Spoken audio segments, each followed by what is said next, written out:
Turkey. Hello, Peter. Hello, sir. All right, let's get at the root cause of this, because there's nothing more frustrating than when they blame weather, but you know there's other things going on.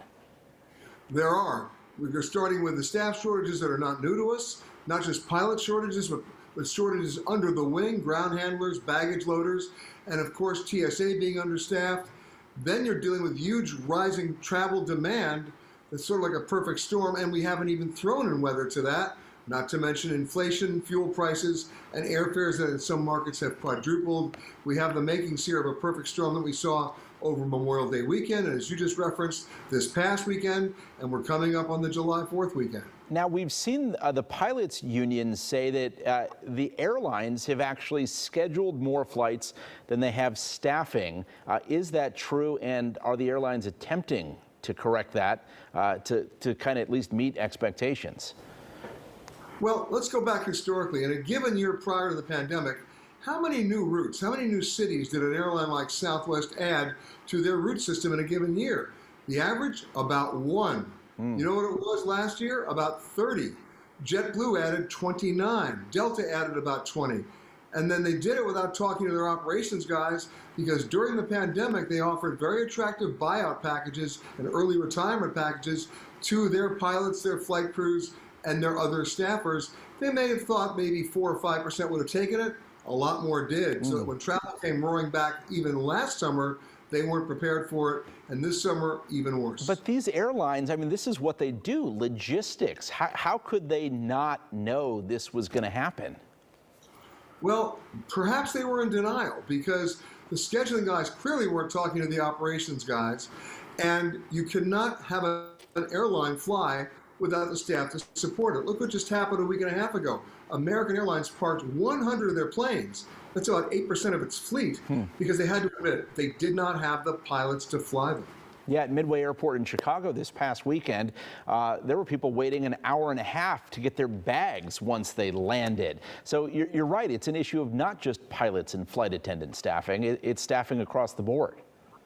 It is. And then, of course, if you look at the rest of the travel infrastructure, that's in the hotel business, that's in the rental car business, that's in every other ancillary business, they have the staffing issues. You have hotels right now in the height of the summer season that are capping their occupancy at 60% because they don't have the staff to support the other 40% of the rooms that they could sell. The other problem is they're providing about half the services. So and they're getting higher rates now than they got in 2019. Yeah, some hotels not providing daily housekeeping and things like that. I had a problem with Delta where our flight was canceled, and you got to email a complaint form after going through other channels that didn't work. And the auto response I got was, "Thank you, we've received your request for a refund.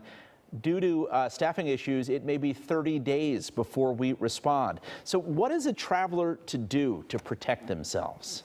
Well, one thing they can do getting into the summer is, you've heard this response before, but I'm going to add to it. That is, take the very first flight of the day, but go one step beyond that. Make sure that the first flight of the day you're taking is on an airline that's not necessarily based in Chicago, that the plane overnighted in Chicago the night before with a flight crew that wasn't based in Chicago, which means they stayed with the plane, they'll fly out with you the next morning. If you're taking a connecting flight, give yourself at least 2 hours between connecting flights, because if your first flight is late and you can't make that second connecting flight, in the old days, the airlines would say, we'll put you on the next available flight. They've been reducing flights. Those flights are full. You'll be spending the night in that rocking chair in Charlotte. Any predictions of when at least the staffing shortages may work themselves out? I know all the airlines, including Chicago-based United, are on hiring sprees. Well, they are. The bottom line is you have to look beyond September 15th, because you can't just train a pilot, have them kick the tires and sit in the cockpit. That takes months. What's going to make the difference is September 15th. Two things are going to happen. Kids are back in school, people are back at work, and then the rest of the country is going to wake up and say, I paid how much for my summer vacation this year? Yes. And the fourth quarter bookings right now are going to drop off a cliff. So the airline schedules at that point will have no choice but to stabilize. All righty. Peter Greenberg, we always appreciate your expertise. Safe travels to you. You got it, man. Thanks.